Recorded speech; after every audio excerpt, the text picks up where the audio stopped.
bênçãos que, na verdade, deveriam nos levar para perto do Senhor, nos afastam dEle, porque nós não sentimos necessidade dEle. Quando deveria ser ao contrário. Essas bênçãos deveriam nos levar mais e mais perto do Senhor. Por isso Ele diz, busque o Senhor e você o achará. Onde encontramos o Senhor? A Bíblia fala muito sobre graça, e graça são as bênçãos que Deus dá. Graça, disse um dos mártires, é o que está no coração de Deus. Graça é aquilo que Deus derrama sobre nós diariamente. E nós encontramos Deus inicialmente no seu perdão. Há uma questão teológica entre as pessoas, o que vem primeiro, o amor de Deus ou o perdão de Deus? E há um conceito que eu vejo que ele é real, que o amor vem através do perdão. Porque todos nos sentimos aqui ao colar culpados perante o Senhor. Mas quando nós vimos que Ele nos perdoa completamente, isso nasce em nosso coração um amor indescritível. Portanto, Deus mostra e se revela a nós, e nós o encontramos através da graça do perdão. Porque, na verdade, nós merecíamos a morte, mas Ele nos dá a vida. Nós merecíamos a condenação e Ele nos concede o perdão. Portanto, onde encontramos o Senhor? Quando nós o encontramos, nós encontramos justamente a paz no seu perdão. Nós encontramos Deus também na graça da substituição. E eu gosto dessa palavra, essa é uma palavra poderosíssima na Bíblia, porque substituição tem a ver ao fato de alguém fazer alguma coisa no seu lugar. Alguém substituiu você. Vamos imaginar, você tem que ir ao trabalho, a tal lugar, você não pode ir lá, você liga para um amigo e diz, olha, você pode ir lá e fazer isso por mim, ele está substituindo você naquela tarefa, ele fez em seu lugar. Cristo, na verdade, nos substitui diante do tribunal divino, colocando o caráter dele, a vida perfeita dele no lugar da nossa. Isso é substituição. Em vez da nossa vida cheia de pecados, defeitos e erros, serem apresentados perante Deus, a vida de Cristo é apresentada no lugar da nossa. Isso é chamado na Bíblia de substituição. E o que isso implica? Implica que Deus, ao olhar para nós, Ele não olha para a nossa vida de pecados, mas olha para a vida perfeita de Cristo, porque ela substitui a nossa vida. Então, quando Deus olha para você, Ele olha como se você nunca tivesse cometido nenhum pecado na vida. Isso não é confortante? Isso não é uma graça maravilhosa? Isso não é encontrar o Senhor? E onde encontraríamos isso, senão em Jesus Cristo? Onde encontraríamos isso, senão no Senhor? A grande questão é que nós precisamos colocar essas verdades no nosso coração. Elas devem fazer morada em nós, nós devemos ter certeza disso. Uma vez conversando com um ancião que veio de uma outra igreja cristã para a igreja adventista, ele disse que quando ele veio para a igreja, ele veio na certeza da sua salvação em Cristo. E na igreja ele foi ensinado que ele não poderia ter essa certeza. Que ele só ia ter a certeza na volta de Jesus. Que triste. Porque a Bíblia diz que quem tem Cristo tem a vida eterna. Ela já começou. Todos os ataques, tentações, insinuações maldosas de Satanás são justamente para tirar do nosso coração a certeza do perdão de Cristo, a certeza de sermos aceitos por Deus. E aí, se nós não temos essa certeza, nós decaímos na nossa fé e na nossa segurança. Somos inclinados a sempre estar duvidando de que realmente Cristo nos substitui perante o Pai, que realmente os nossos pecados são perdoados. E Satanás assim acumula perante nós dia a dia tentações e frustrações, nos afundar cada vez mais no desespero e na incerteza daquilo que Cristo é para nós. Portanto, encontramos o Senhor na sua graça e no seu perdão, mas também encontramos o Senhor, é claro, no seu amor. E eu gosto de olhar para o amor de Deus em uma questão. Normalmente as pessoas pensam no amor de Deus sobre aquilo que Deus concede para elas. Deus me dá a vida, Deus me dá proteção, Deus cuida de mim, Deus me dá um emprego e tantas outras bênçãos. Mas a maior evidência do amor de Deus é o que está nele, não naquilo que Ele nos concede, mas no que Ele é. E o amor de Deus está descrito no fato de que em Deus não existe o mal. Não existe uma propensão maldosa em Deus. Não existe uma inclinação para o mal em Deus. Não existe isso. E Satanás, desde o pecado de Adão até hoje, tem pintado Deus de uma forma totalmente errônea. Como se Deus em algum momento fosse punir você. Como se Deus em algum momento deixasse de amar você. Como se Deus, de algum momento, não gostasse mais de você. Como se Deus, de algum momento, por você errar, Ele abandonou você, ou virou as costas para você. Não existe maior mentira do que essa. Esses são atributos satânicos, não divinos. Quando nós erramos, Deus sofre com o nosso erro. O que nos afasta de Deus é o pecado. Não é Deus que se afasta de nós, é o pecado que nos afasta dele.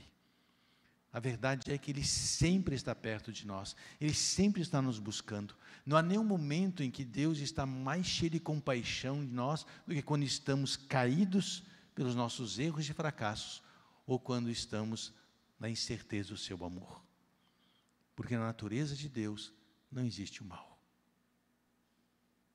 Deus jamais pensou em punir seus filhos. Aliás, Ele faz tudo para que nós não soframos a punição futura. Deus é extremamente misericordioso. Portanto, esta graça do perdão, esta graça da substituição e a graça do amor de Deus, ela que nos capacita, e somente ela, para vivermos na graça da comunhão com Deus. Ninguém neste mundo terá uma comunhão perfeita com Deus se não se sentir-se perdoado, se não sentir que Deus substituiu a vida de pecado dele com a vida perfeita de Cristo, e que no coração de Deus não existe o mal.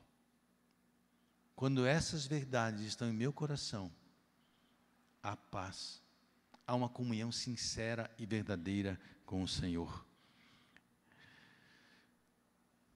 E a comunhão está no fato justamente de que Cristo vive no nosso coração. Sábado eu vou falar justamente sobre essa questão de Cristo viver em nosso coração. E quando Cristo vive em nós, toda a lei é cumprida em nosso viver. Paulo diz que o resumo da lei, o cumprimento da lei é o amor. Quando Cristo vive em nós, nós podemos ter maior evidência do amor de Deus em nós. Mas há uma grande verdade sobre o amor, que o amor não é um sentimento, não é algo como um Deus todo meloso, cheio de carinhos. O amor está justamente prefigurado nas duas evidências maiores de Deus, que Deus é verdadeiro e justo e compassivo. Deus lida conosco com a verdade. Portanto, às vezes o Espírito de Deus fala ao nosso coração de coisas que nós precisamos mudar. Às vezes o Espírito de Deus fala ao nosso coração de coisas que nós precisamos abandonar. Isso é o amor de Deus. Deus é justo, Deus é verdadeiro. Mas Ele é cheio de compaixão no seu amor. Ele não nos abandona por causa disso. Assim, Cristo cumpre a lei em cada um de nós. Cristo nos faz viver segundo a lei e segundo a vontade de Deus. É o seu poder que faz com que nós vivamos assim. A maior luta que nós temos é a luta justamente de vivermos em comunhão com Cristo. Porque aqui e acolá nós somos atacados a olharmos para os nossos defeitos e os nossos fracassos. E nós precisamos nos desviar disso. Saber que somos, sim. Porque Cristo veio ao mundo para salvar pecadores, diz a Bíblia. Não somos perfeitos. Aqui e acolá vamos errar. Mas não devemos olhar e ficarmos nos menosprezando por causa dos nossos erros. Devemos levantar novamente, irmos a Cristo e saber, Senhor, às vezes eu falho, mas eu te louvo, porque o Senhor não me abandona apesar de. Te louvo que o Senhor me perdoa e me recebe novamente. Isso nos capacita a vivermos intimamente com Deus. Perguntaram uma vez, Ellen White comenta, e ela diz, como vi essa graça, essa poderosa graça ser obtida? E ela responde dizendo, ide ao vosso quarto e ali a sós com o Senhor, rogai a presença dEle. Simples. É incrível como as coisas das Escrituras são simples, Não há nada complicado na Bíblia. Tudo é muito simples. Às vezes é mais difícil você entender uma declaração da Escritura, mas, quando entendida, ela se torna simples. Porque Deus quer que nós cavemos fundo na sua verdade. Ele quer que nós realmente busquemos para encontrar a sua verdade. E a palavra buscar aqui tem o sentido de você realmente desejar ardentemente aquilo que você quer. Por isso, quando me buscares, quando você me desejar de todo o coração, você vai me encontrar. Eu já contei e gosto de contar essa história. Eu conheci uma irmã na Praia Grande, que devido às circunstâncias da vida, por ficar para cuidar de 2 jovens adolescentes, aqui e acolá ela caía em depressão. E ela confessou a mim e disse: pastor, todas as vezes que eu me sentia deprimida, que eu me sentia culpada de muitos erros, eu me sentia depressiva, eu me ajoelhava e ali ficava com o Senhor. E ela disse: em nenhuma das vezes que eu ali estive, me levantei da mesma forma. Todas as vezes me levantei fortalecida e segura em Jesus. Ah, se todos nós, em momentos de angústia e depressão, nos ajoelhássemos perante o Senhor e disse: Senhor, aqui estou, me fortaleça. E Ele viria e nos fortaleceria. Ellen White diz que todas as vezes que estamos nessas situações, é Cristo quem nos levanta. Buscar-me-eis e me achareis. Quando? Quando você me buscar de todo o seu coração. Busque o Senhor de todo o coração, e você certamente o encontrará e será liberto. Acho que a coisa mais poderosa que Cristo pode fazer por nós é nos libertar. Nos libertar dos nossos medos, nossos fracassos, nos libertar das tentações. E é o maior desejo que Ele tem para conosco. Através do poder do Seu Espírito e da Sua Palavra, Ele nos liberta completamente. Ele tem poder para fazer isso. Deus apenas pede que nós constantemente o busquemos, constantemente nos entreguemos a Ele, constantemente depositamos sobre Ele a nossa vontade. Dia a dia deve ser a nossa oração: Senhor, só tenho o dia de hoje para viver. Ele está começando. Que eu faça a Tua vontade nesse dia.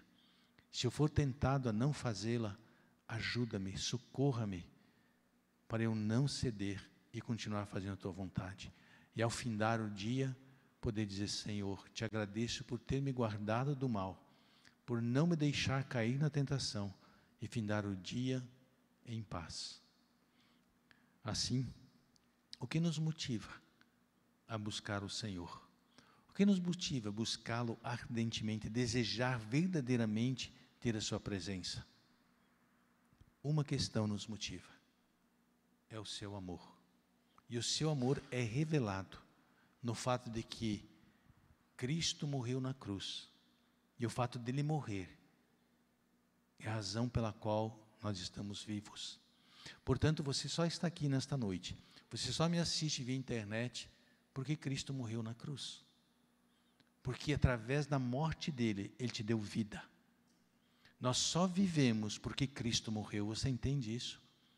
Portanto, a vida que você tem, ela não é sua, ela é de Cristo. É Ele que dá vida para você viver. Como podemos viver esta vida que Ele nos dá longe dEle? Como podemos viver essa vida sem buscá-lo até encontrá-lo? Há uma passagem no livro de Isaías, capítulo 44. Eu gostaria que você fosse comigo ao livro de Isaías.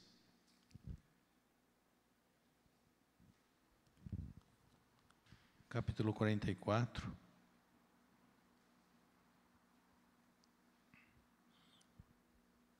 Os versos 21 e 22 de Isaías.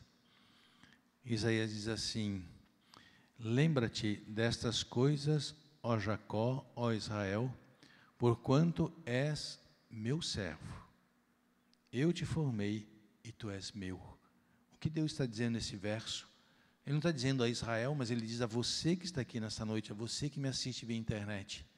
Deus está dizendo: lembre-se disto, tu és meu servo, eu te formei e tu és meu. Deus está dizendo através da sua palavra que você pertence a Ele, que a sua vida é dele. E no verso 22 ele vai dizer: desfaço as tuas transgressões como a névoa e os teus pecados como a nuvem. Torna-te para mim, porque eu te remi. A ideia de desfaço as tuas transgressões como a névoa e os teus pecados como a nuvem é, Deus está dizendo, eu já te perdoei. Portanto, ele está dizendo, volte para mim, porque eu já te perdoei. E quando ele diz, eu te remi, ele diz, eu já te libertei. Se nós cremos que Deus já nos aceitou, já nos libertou, quanta paz haveria em nosso coração, na certeza do que Cristo é para nós. Jesus é a nossa paz, diz o apóstolo. Jesus é a nossa segurança. Jesus é a certeza da nossa salvação. Se eu vivo e tenho a Cristo, não tenho temor, porque nele eu tenho o perdão completo e absoluto de todos os meus pecados. Nele eu tenho uma vida perfeita, na qual Deus olha para mim como se eu nunca tivesse cometido nenhum pecado na vida. Em Cristo, eu tenho um amor no qual Ele jamais me olha com maldade em seu coração. Como posso não entregar minha vida a Jesus? Como posso não viver para Ele? Como posso duvidar do seu amor, da sua bondade? Jamais. Buscar-me-eis e me achareis. Ou, em outras palavras, quando você me desejar verdadeiramente, e ele diz, quando me buscar de todo o vosso coração, você me encontrará. Jesus está sempre à porta do nosso coração, esperando, para nós convidarmos para Ele entrar. As orações de ontem não valem para hoje, e as de hoje não valerão para amanhã. Amanhã, ao iniciar o dia, comece dizendo, Senhor, só tenho o dia de hoje para viver, e agora te busco para te encontrar. E quero que o Senhor me encontre todos os momentos desse dia, até o findar dele. Que Deus te abençoe e te guarde. Amém.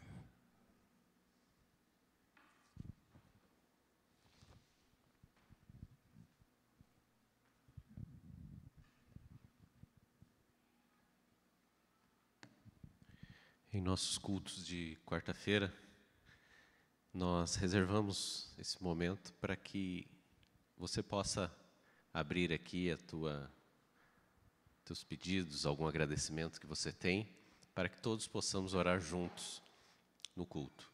Sei que temos alguns pedidos pela internet, mas queria começar com vocês aqui. Vocês têm algum? Alguém gostaria de trazer um pedido especial?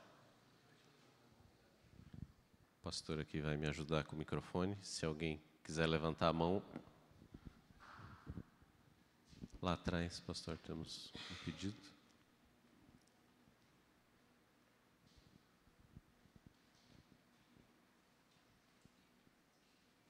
Boa noite, tudo bem? Boa noite. Minha família é adventista, eu estava afastada há um tempo e até meus 12 anos eu ia na igreja com a minha avó, depois eu não fui mais e agora eu estou retornando. Quero que orem por mim, né? Porque eu quero continuar, quero ter muita fé em Deus, coisa que aconteceu bastante coisa na minha vida e eu perdi um pouco a fé, mesmo conhecendo desde pequena. E eu peço muita oração, que eu fique firme, porque não é fácil, ainda mais, né, a gente que é jovem. Então, peço que orem muito por mim para continuar na igreja. Sim. Como que é teu nome? É Jennifer. Jennifer, vamos orar, sim. E essa igreja está sempre aberta aí para você vir aqui. Eu vou lá no inglês, é muito bom lá também, mas também estou conhecendo, quero conhecer a da Vargem, ver onde, assim, eu me sinto melhor, sabe? Sim. Gosto mais, a minha avó falava, é bom ficar junto com os jovens e tal, mas eu gosto de ficar com o pessoal que tem mais idade, assim, eu gosto mais. Qual a primeira igreja que você falou? Que eu estou indo? Isso. No inglês. Nos ingleses. Uhum. Tá joia. Tá, obrigada. Lá atrás, pastor.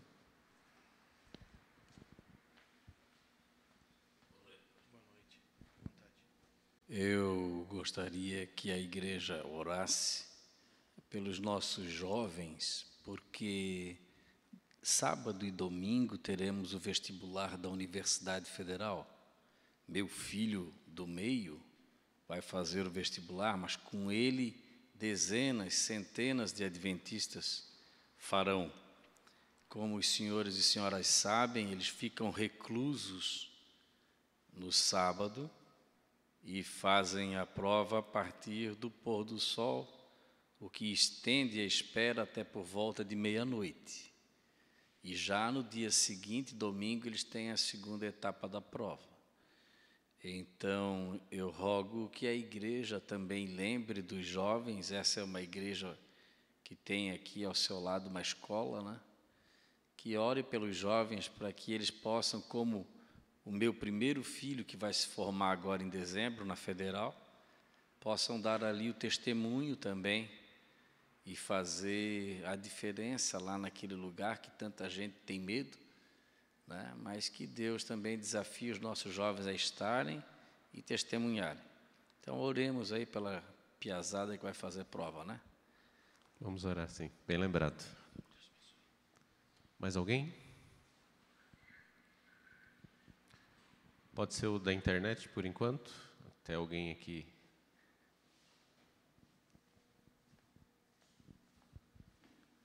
Vamos projetar aqui.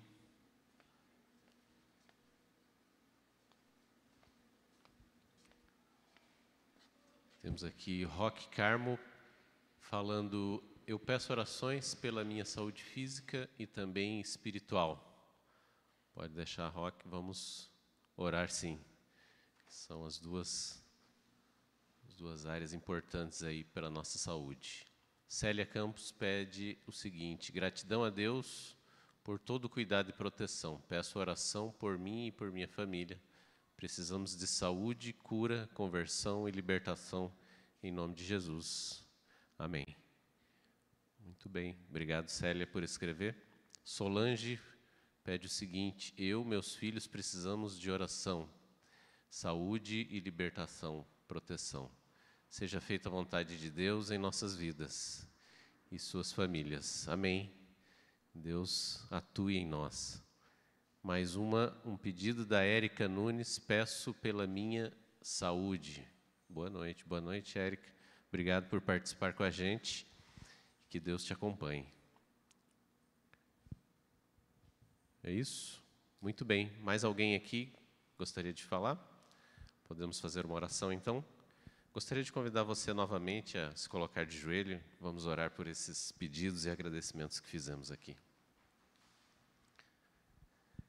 Senhor Deus, estamos aqui essa noite, ouvimos uma mensagem especial pelo pastor Dirceu e também aqui abrimos nosso coração e fizemos os nossos agradecimentos e pedidos.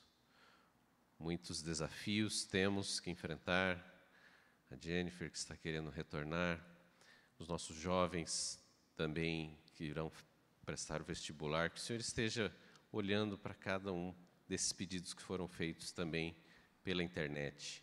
Que o Senhor esteja cuidando dessa igreja, esse povo especial, que possamos levar a cada dia para o restante do mundo que o Senhor está vindo e que precisamos nos preparar. Cuide